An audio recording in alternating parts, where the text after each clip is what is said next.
Que a graça e a paz de Cristo esteja com todos nós, amém? Vamos abrir as nossas Bíblias na carta de Paulo aos Romanos, no capítulo 5. Carta de Paulo aos Romanos, capítulo 5. Vamos fazer a leitura apenas do verso 1.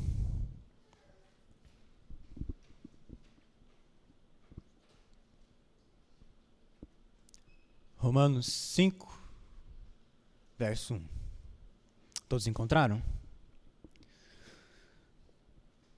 A palavra de Deus diz assim: Justificados, pois, mediante a fé, temos paz com Deus, por meio de nosso Senhor Jesus Cristo. Vamos fechar nossos olhos e pedir a iluminação do Espírito Santo. Pai, em nome de Jesus, pedimos ao Senhor, ó Pai, Tu és bom, Tu és benigno, e pedimos que mais uma vez o Senhor fale com o Seu povo, Pai. Pai, que o Senhor possa, através do Teu Santo Espírito, ministrar nos nossos corações a Tua santa palavra, Pai. A palavra que o Senhor endereça especialmente para cada um de nós, Pai.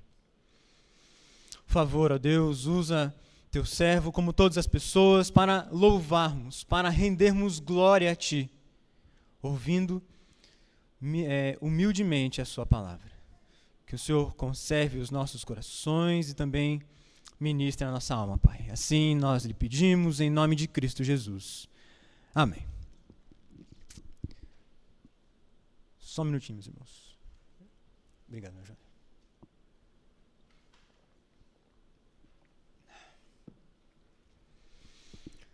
Irmãos, estamos chegando ao próximo, né? Ao fim dos dias de 2024. O ano está se acabando e logo entraremos em 2025. E acredito que a maioria das pessoas que conhecemos, até nós mesmos, já estamos fazendo planos para o dia da virada, né? Que está próximo, é o quê? Terça e quarta, né? Muitos vão para a praia, alguns ficam em casa mesmo, passam a virada de ano em seus próprios lares. Outros vão até o interior, visitar seus parentes queridos. Ah, como é bom visitar nossos parentes, as pessoas que gostamos, pessoas que queremos perto. Mas acredito que é quase unânime. O que mais as pessoas desejam nesse dia da virada, né, para o próximo ano, desejam paz. O que mais as pessoas desejam é paz. E a gente consegue notar isso até pela roupa que elas estão vestindo. Que cor de roupa que geralmente as pessoas usam no dia da virada? É branco, não é? Quando você sai nas ruas, as pessoas estão vestidas de branco. Né? Pelo fato dele simbolizar a paz. Mas fazer isso é meio estranho. Como se ao vestir uma camiseta branca, você vai ter paz para o ano inteiro? Isso é muito estranho. Essas pessoas geralmente querem um tipo específico de paz. Elas querem paz no trabalho. Esperam que o ano que está se iniciando seja um ano com trabalho pacífico, trabalho tranquilo. Ou talvez essas pessoas estejam desejando uma paz com as outras pessoas. Que os relacionamentos, né, as amizades que ela vai ter nesse próximo ano sejam amizades que tragam paz. E tem outras pessoas que desejam paz para si mesma, né? Pessoas que querem um tipo de paz a qual ela fique bem consigo mesma, bem consigo mesma. Agora eu pergunto para você, que paz você quer? Que tipo de paz você busca? É uma pergunta difícil. Se você analisar bem a sua vida, né, vários aspectos, trabalho, casa, amigos. Mas eu vou um pouco mais fundo. Eu pergunto a você, que tipo de paz você precisa? Sim, irmãos, precisamos de um tipo específico de paz. Essa paz que nós precisamos não é dada ao vestir uma roupa branca no dia da virada, muito menos pulando as 7 ondinhas. Na verdade, essa paz já foi conquistada. Cristo nos deu a paz com Deus. Essa é a paz que nós precisamos. Foi Cristo quem nos reconciliou com o Pai. Antes éramos inimigos, mas Cristo fez essa reconciliação. Por isso que Cristo é considerado o nosso príncipe da paz. Nosso príncipe da paz. Como os irmãos podem ver, trabalhamos esses temas durante esse mês. Deus forte, príncipe da paz, que é no caso hoje, Pai da eternidade e maravilhoso conselheiro. Então, se Cristo nos reconcilia com o Pai, então a paz que temos é a paz com Deus. Mas, da mesma forma que muitas pessoas buscam paz, sem saber o porquê buscam paz, né? Sem saber até como buscar essa paz. O que o apóstolo Paulo, neste versículo, tenta ensinar é mais ou menos isso. Como obtemos essa paz? Ele nos ensina que o que realmente significa ter paz com Deus. E Romanos, no capítulo 5, verso 1, vai nos ajudar a entender essa paz com Deus. Vejam, a igreja de Roma, a qual Paulo escreve, é bem interessante. É um caso bem interessante. Provavelmente, da pregação de Pedro.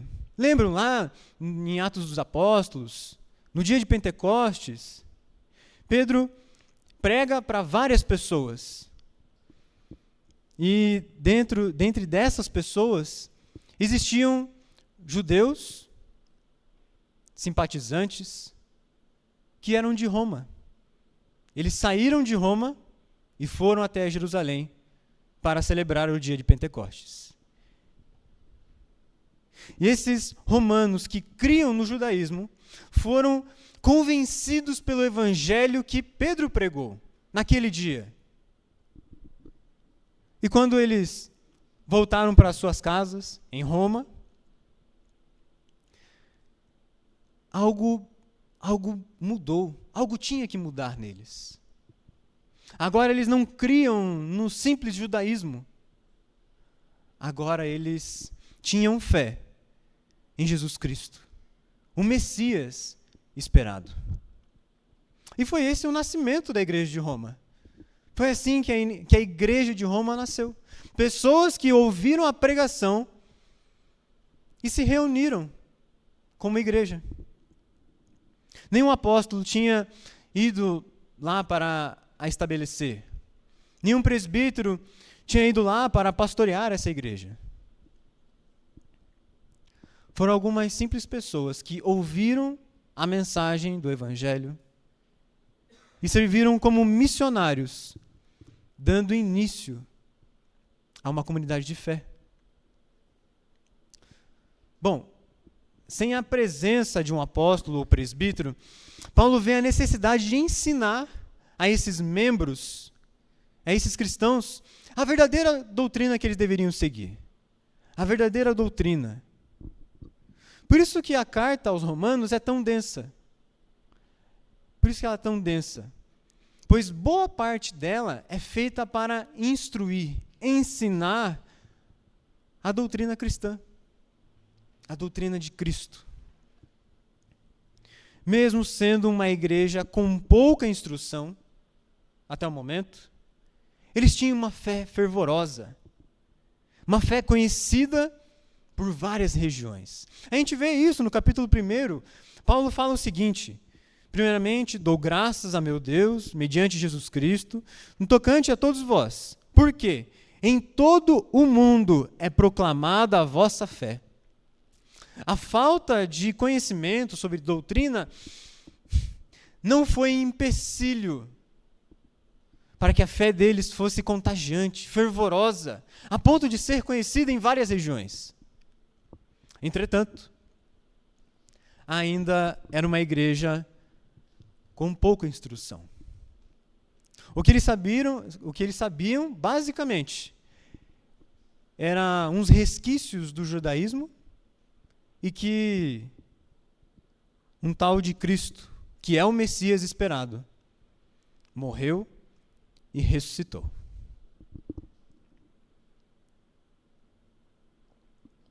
Então, uma das intenções de Paulo em escrever essa carta aos Romanos é ensinar como o Antigo Testamento, a Bíblia que eles tinham, se cumpre na vida de Jesus. Essa é a intenção de Paulo.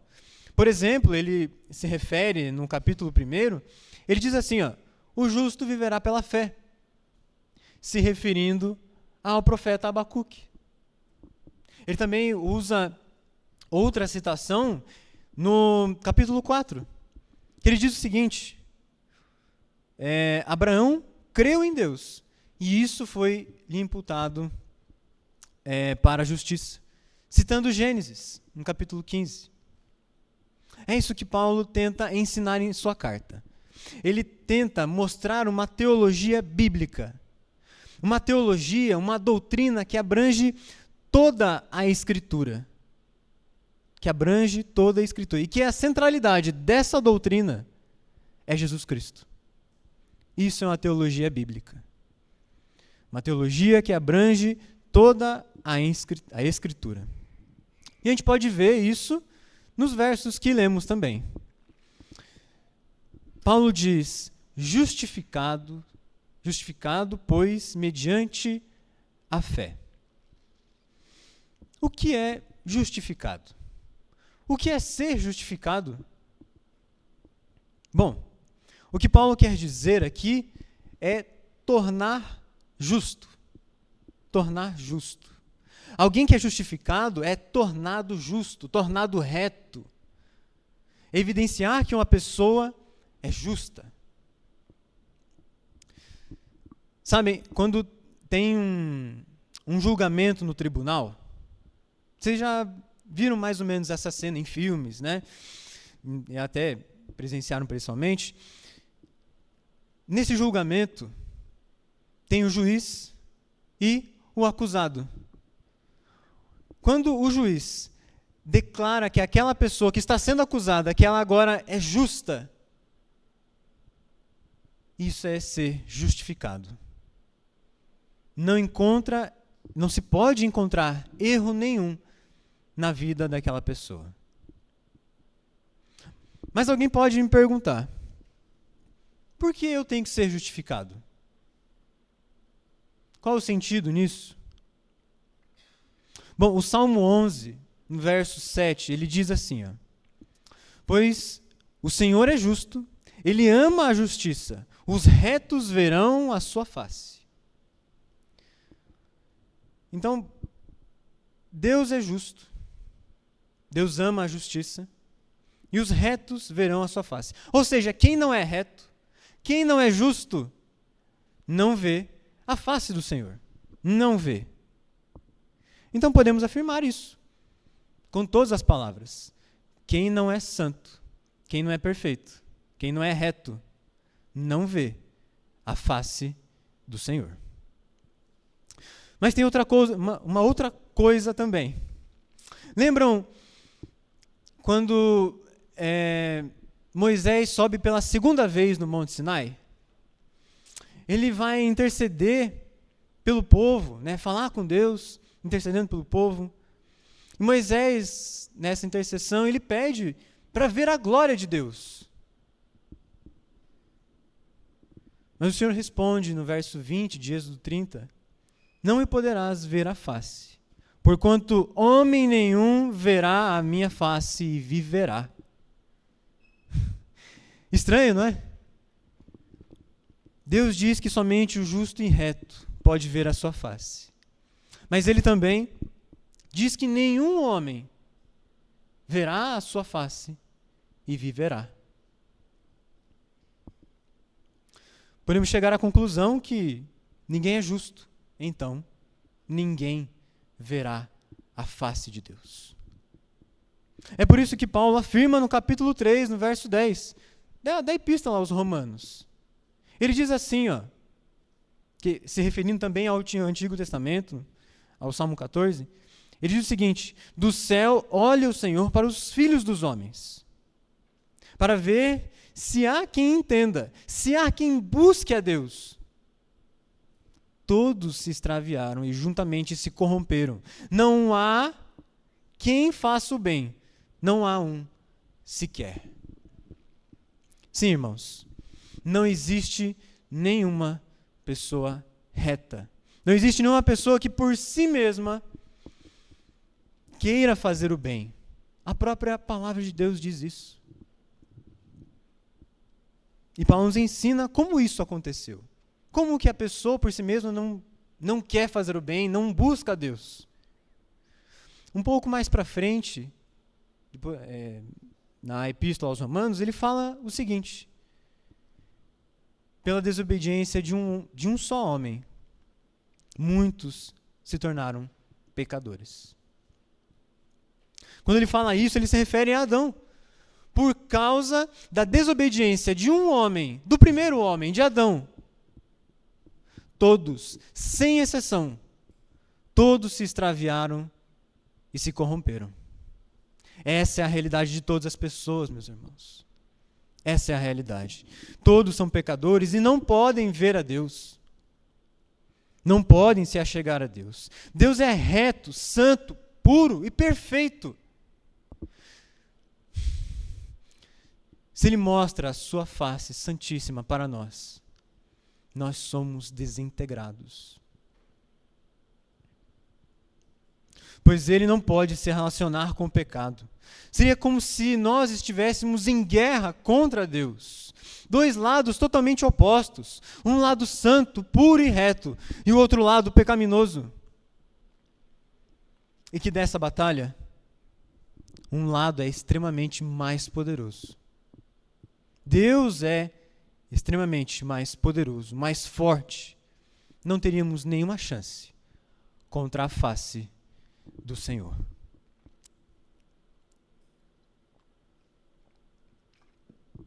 Seria como se estivéssemos em um tribunal. A força de um homem que está sendo acusado não significa nada perante o decreto de um juiz. No entanto, Paulo fala justificados. Ele fala isso, ele afirma. Isso significa que mesmo nós sendo pecadores, horríveis, desobedientes, pessoas que buscam seus próprios corações, que se corromperam e estão longe da presença de Deus, nós fomos justificados. Nós fomos tornados justos e retos perante o nosso Deus. Isso acontece por meio de algo. Por meio de algo. Vejam comigo ali novamente o texto. Justificados, pois, mediante a fé. Paulo fala que é por meio da fé que nós somos justificados.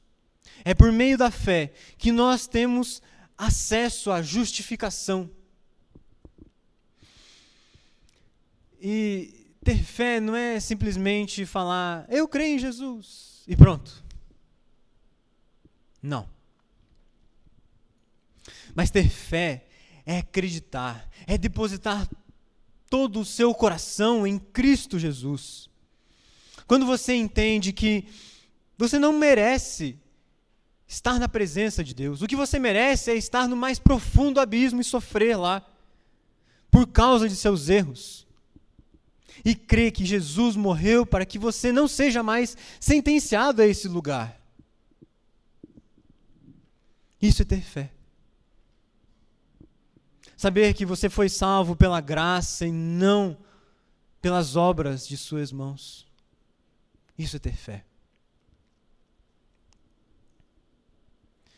Que, enfim, é expressado dizendo: eu creio em Jesus. Isso é ser justificado mediante a fé. Bom, entendemos que antes estávamos em guerra contra Deus. Éramos totalmente contrários a Deus. Mas, por meio da fé em Cristo, nos tornamos justos. Sendo justos como Deus é justo, nós temos paz com Deus. Vejam o texto ali. Justificados, pois, mediante a fé, temos paz com Deus por meio de nosso Senhor Jesus Cristo. Esse é o ponto principal. Aqui o objetivo de sermos justificados é termos a paz com Deus. Meus queridos, desde a queda de Adão e Eva, existe um abismo entre nós e Deus. Sacrifícios tinham que ser feitos, animais tinham que ser mortos, para que os nossos pecados fossem limpos. Para que a ira de Deus não nos consumisse. No templo do Antigo Testamento, existia um véu que separava a glória de Deus do seu povo. Esse véu estava lá para que o povo não fosse consumido, pois a glória de Deus estava no lugar santíssimo. Nós não tínhamos paz antes. Ainda estávamos separados de Deus. No entanto, algo mudou. Nós fomos religados com Deus, porque um menino nos nasceu, um filho se nos deu, o governo está sobre os seus ombros e o seu nome será Maravilhoso Conselheiro, Deus Forte, Pai da Eternidade e Príncipe da Paz. Jesus, o Cristo de Deus, nos trouxe a paz. Ele encarnou na terra, se fez como um de nós, se fez pecado como nós somos pecadores. Aquele que não conheceu o pecado, ele o fez pecado por nós, para que nele fôssemos feitos justiça de Deus, como está lá em 2 Coríntios, no capítulo 5, verso 21. Ele se fez pecado por nós. Quando Cristo morreu, o véu que separava o povo da glória de Deus se rompeu de cima a baixo, extinguindo toda e qualquer barreira que nós tínhamos com o Pai. E quando Jesus ressuscita no terceiro dia, meus irmãos, isso não somente nos dá esperança, mas nos dá a convicção de que da mesma forma que Cristo morreu e ressuscitou, nós também morreremos e ressuscitaremos. E vamos, enfim, desfrutar da plena paz com Deus. Quando Cristo ressuscita, isso nos mostra que a obra de Cristo foi realizada, completa. Os nossos pecados foram levados na cruz e a justiça do próprio Cristo foi decretada a nós. Porque se nós, quando inimigos, fomos reconciliados com Deus mediante a morte de seu Filho, muito mais estamos já reconciliados. Seremos salvos pela sua vida. Mostrando que não somente a morte de Cristo, mas também a vida de Cristo, a ressurreição, nos traz a reconciliação, a paz com Deus. Jesus é o nosso príncipe da paz por ter feito tudo isso. Todo esse processo de nos religar com o Pai. É a paz que excede todo entendimento, como a gente cantou. É essa paz que Cristo nos dá. que guarda o nosso coração e mente nos momentos de maior angústia. É por causa de sua obra, da obra feita na cruz, é que consideramos Cristo como o nosso príncipe da paz. Ele conquistou a paz por nós, não para que estejamos mais em guerra com Deus. Ele extinguiu isso. Não existe mais guerra contra Deus. Ele é príncipe da paz porque ele nos religa com o Pai. Nos torna nós e Deus juntos, religados. Ele é príncipe da paz porque não foi por meio de arma, não foi por meio de espada, não foi por qualquer tipo de ameaça que ele conquistou a paz, mas ele conquistou de forma mansa, se dando como sacrifício para que a inimizade de nós com Deus seja extinta. O fato de sermos justificados só faz sentido para que tenhamos paz com Deus. E Paulo continua, vejam comigo ali no verso 1. Temos paz com Deus por meio de nosso Senhor Jesus Cristo. A paz com Deus é dada a nós por meio de Cristo, por causa do que Cristo fez na cruz, a sua obra redentora, de redenção. Essa obra faz com que Cristo seja o nosso Senhor. O que o apóstolo fala é nosso Senhor Jesus Cristo. Um título que era somente dado para imperadores, reis, governadores e príncipes. Paulo não fala esse título à toa. Faz muito sentido a ele se referir como Cristo aqui, como nosso Senhor. Isso se dá pelo simples fato de que Cristo é o nosso representante. É quem representa o seu povo. Vejam, é mais ou menos como na política. Querendo ou não, aquele que chamamos de presidente representa o seu povo. Aquele que é presidente, rei, governador até, representa o seu povo, o povo que o elegeu. Da mesma forma que é com Cristo.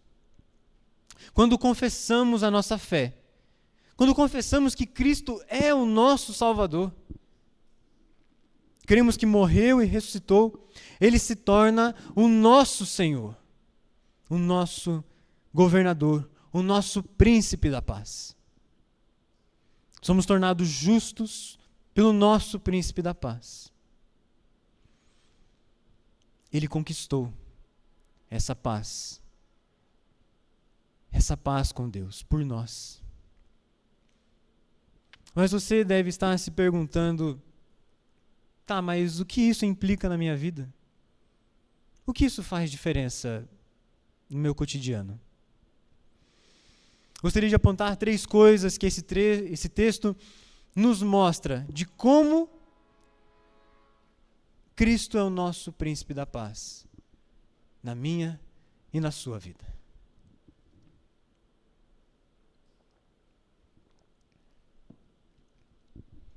Em primeiro lugar, se a paz que temos é com Deus, então seremos odiados pelo mundo. Se a paz que temos é com Deus, seremos odiados pelo mundo. Meus queridos, nós vimos que Paulo fala que somos justificados mediante a fé. Nós temos paz com Deus. A nossa paz é com Deus. Cristo executou a obra da redenção, a obra na cruz, para que a nossa paz seja estabelecida com Deus, não com o mundo.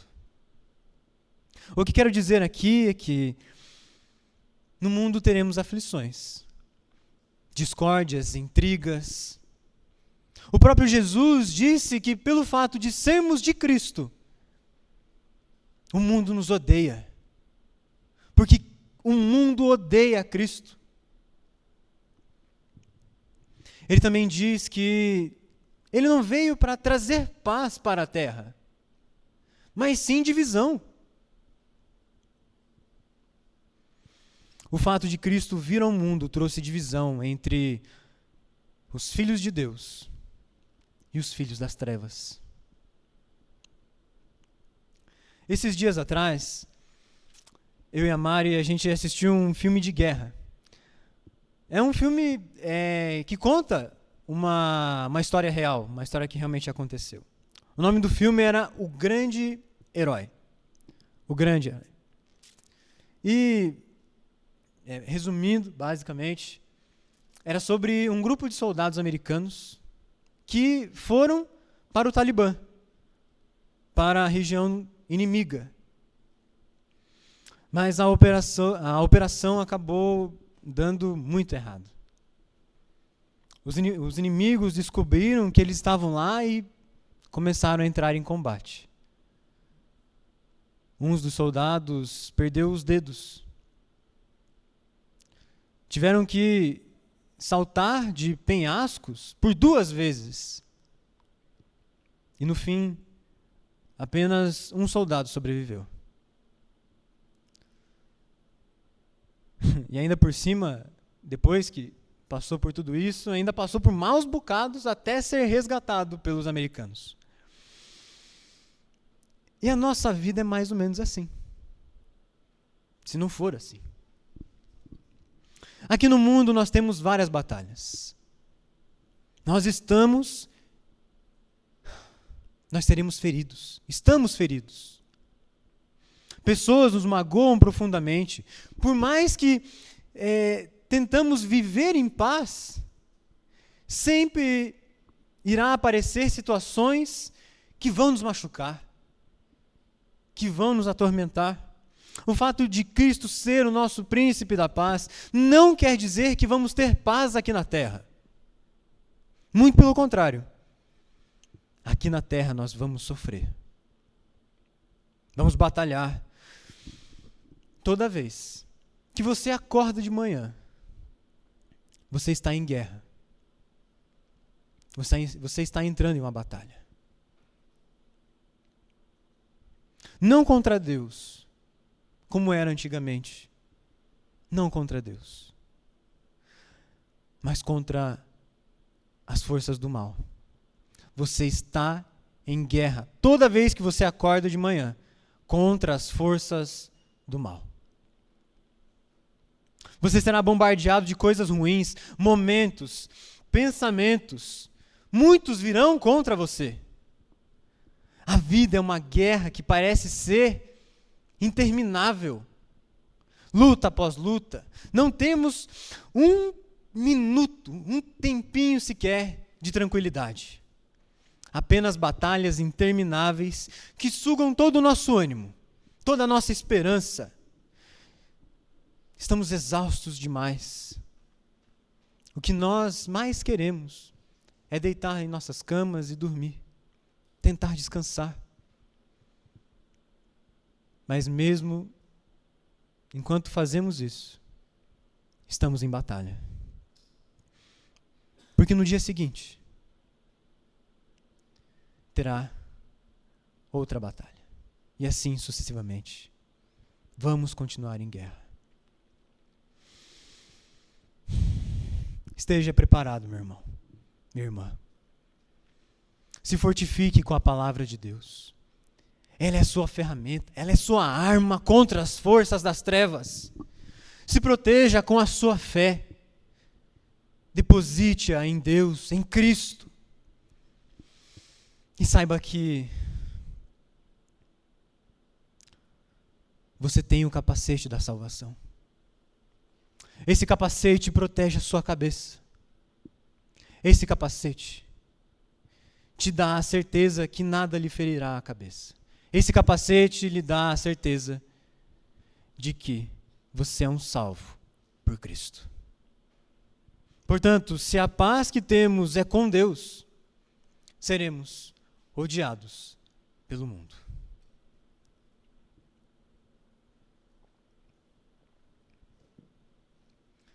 Em segundo lugar, se a paz que temos é com Deus, então somos representantes dessa paz. Se a paz que temos é com Deus, nós somos representantes dessa paz. Irmãos, como eu já havia mencionado, né, Paulo ele traz algo muito interessante aqui. Algo que faz toda a diferença de como nós devemos viver a nossa vida. Ele se refere a Cristo como nosso Senhor Jesus Cristo. Nosso Senhor. O fato de Cristo ser o nosso Senhor quer dizer que Ele é o nosso representante para Deus. Ele é o nosso governador. Ele é o nosso príncipe. Com isso, Cristo nos torna seus embaixadores aqui na terra.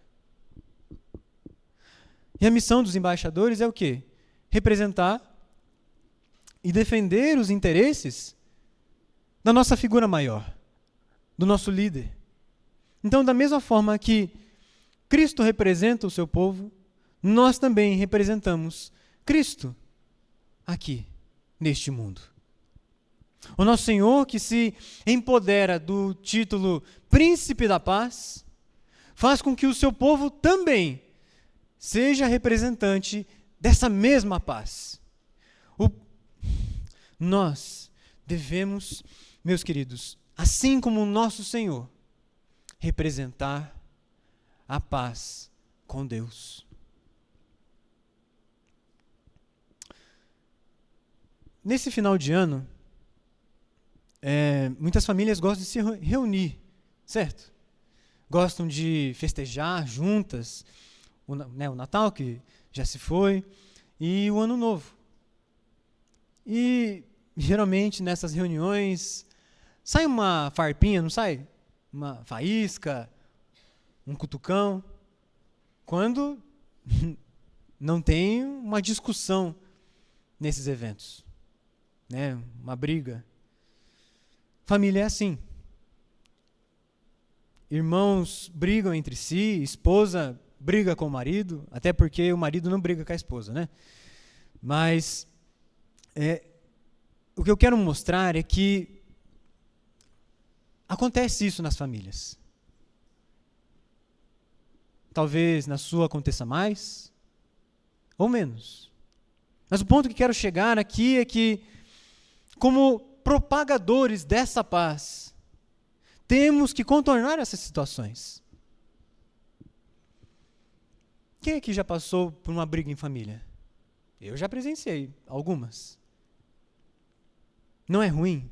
Não parece que tem dois lados que estão distantes, que estão em guerra, em batalha? Bom, se você se envolveu em algo parecido, é nosso dever propagar a paz de Cristo.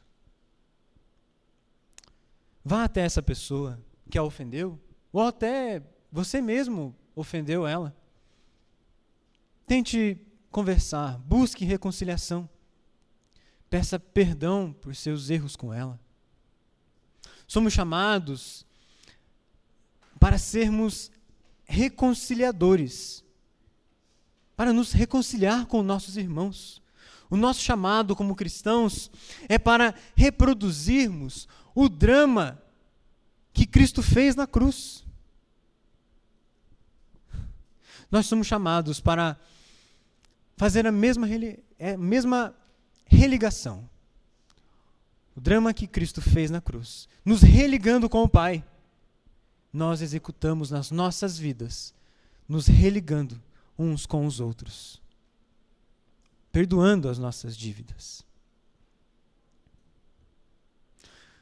Quando Jesus disse que era para deixar a sua oferta e se reconciliar com o seu irmão, ele quer dizer que isso tem que ser feito urgentemente. É uma tarefa urgente, pois se você guarda algum rancor, alguma mágoa que lhe impeça de pedir perdão, sua oferta não será aceita pelo Senhor. Da mesma forma que nos reconciliamos uns com os outros, Deus nos reconcilia com o Pai. É a forma que nós oramos. Perdoa as nossas dívidas, assim como nós perdoamos os nossos devedores. Portanto, se a paz que temos é com Deus, então somos representantes dessa paz.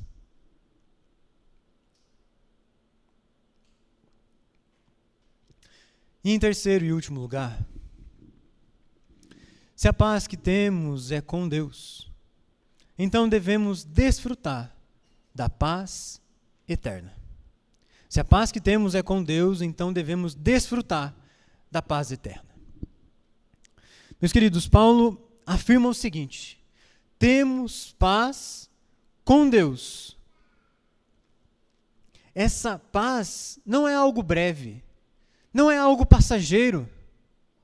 Na verdade, é uma paz eterna. A obra que Cristo fez na cruz é fora do tempo.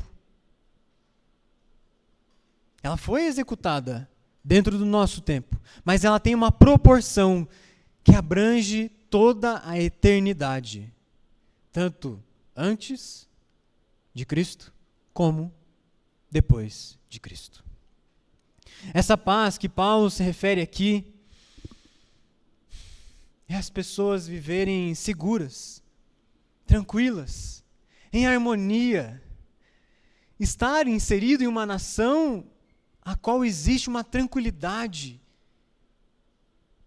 uma existência de tranquilidade que é imensa, sem devastação e sem guerra. E uma boa imagem para ilustrar isso é tentarmos imaginar de como vai ser no céu.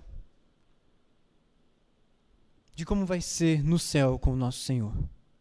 Um lugar lindo. Um lugar onde vamos ter a sensação de uma paz que não conseguimos descrever aqui. Poder olhar para os nossos irmãos e se alegrar, pois eram os mesmos irmãos que a gente tinha visto lá na terra. Estão aqui junto conosco, juntos em uma só voz, cantando louvores ao nosso Deus. Isso é magnífico. Quando olhamos para os lados, não conseguimos encontrar nenhum resquício de maldade, nenhum resquício de pecado. Na verdade, o que vamos olhar, o que vamos encontrar é bondade, mansidão, misericórdia, alegria. Vamos poder andar sem medo de sermos assaltados. Vamos poder conversar com as pessoas sem o medo de sermos enganados.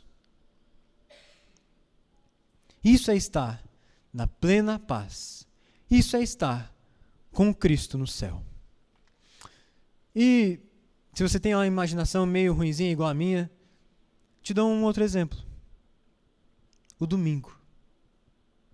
Mais em específico, o culto ao Senhor. Sim, meu irmão, esse momento em que estamos prestando agora, estamos prestando culto ao Senhor. Aqui nós podemos ter um breve vislumbre de como será na eternidade. Aqui nós cantamos louvores, ouvimos o Senhor falar, vemos os nossos irmãos em Cristo.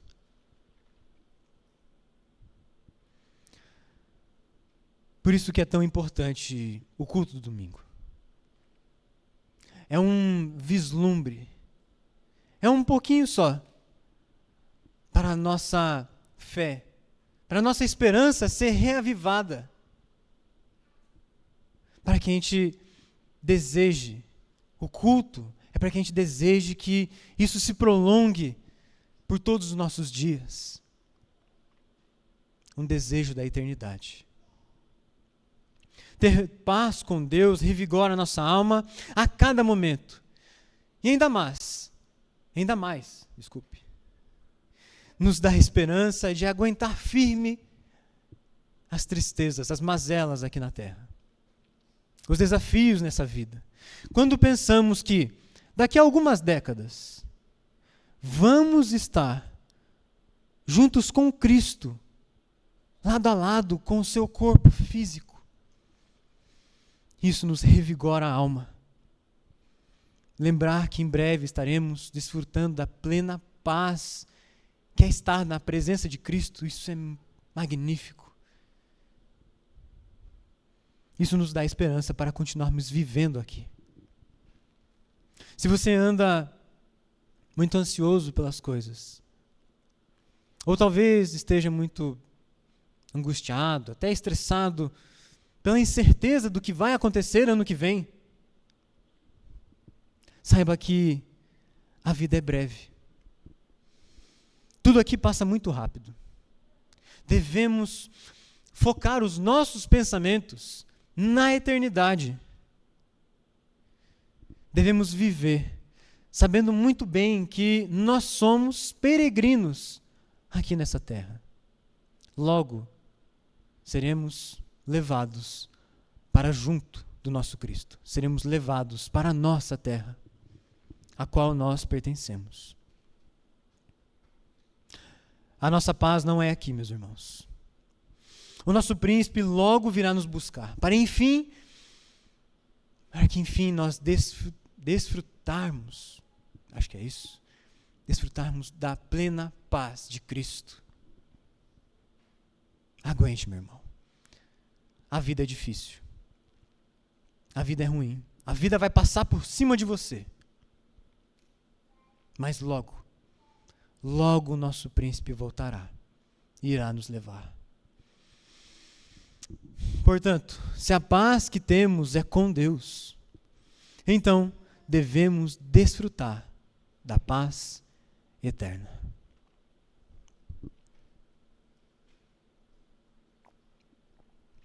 Concluindo, meus queridos, dentre tantas superstições que encontramos aí, que as pessoas fazem para buscar a sua própria paz, sabemos que precisamos de uma única paz. Essa paz é com Deus. Essa é a paz que precisamos. O fato de Cristo ser o nosso príncipe da paz é porque Ele nos reconcilia, nos religa com o Pai. É por meio do sacrifício que Ele fez, é que podemos desfrutar da paz com Deus. E isso envolve alguns aspectos da nossa vida aqui. Como o fato de sabermos que a nossa paz não é com o mundo. Se somos de Deus, o maligno irá guerrear contra você, contra nós. Precisamos estar preparados, precisamos estar firmados em Cristo para suportar as investidas do mal. Ter paz com Deus também envolve a nossa representação dessa paz aqui, na terra. Mesmo o mundo não nos querendo aqui, o nosso dever é sermos proclamadores, representantes da paz de Cristo.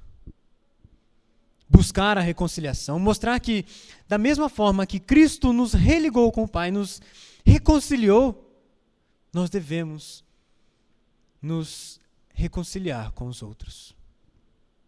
E por último, ter paz com Deus faz com que desfrutemos da paz eterna. Mesmo que estejamos vivendo em um mundo mau, um mundo perverso,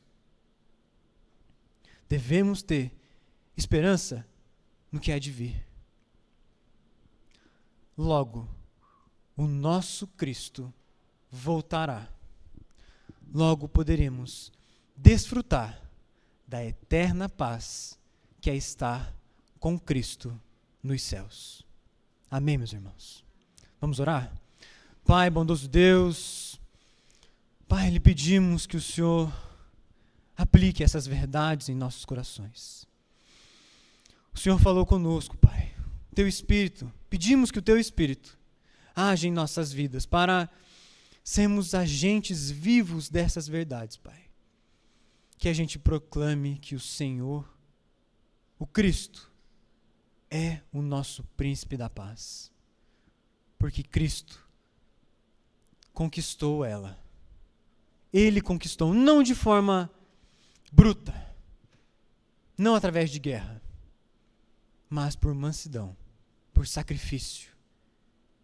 Ele conquistou a paz que temos com Deus. Pai, lhe pedimos isso. Que a nossa vida, Pai, seja para sermos proclamadores da paz que temos com Cristo e com Deus. Que Cristo nos religou com o Pai. Que o Senhor nos ajude, Pai. Que o Senhor nos ajude. Em nome de Cristo Jesus. Amém. Reverendo?